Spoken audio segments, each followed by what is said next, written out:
Salam aleyküm usta. Baxın, hal-hazırda bu vəziyyətdə işləyir. Görürsüz, bax 46. Qaz alışmasına da baxın, çox zəif vurur. Açmışam bir qırağına. Çox az vurur. Hal-hazırda 47-dədir, 46.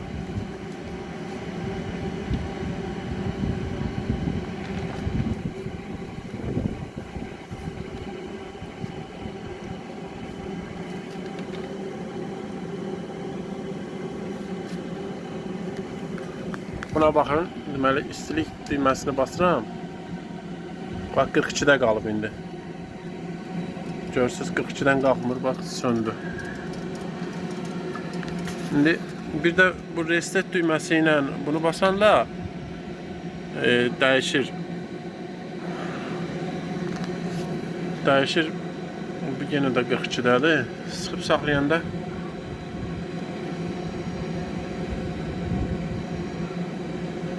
baxın 60 oldu. Amma yenə də qalxmır. O alışma saniyəsi də 38-də başlayır. Hardasa bax 38-də başlayıbdı işləməyə. 48-ə qalxdı, 49. 60-da pətəyin idi. Baxın söndü. Qaz alışması da söndü orada. İndi 41 oldu, 40 oldu. 40 elə bir 38-də qaz alışma vaxtını 48-dən 38 36-dan yoxsa neçədən 48-ə qədər. Baxın 39-da indi xoddandı. 42-də 45-də də sönür.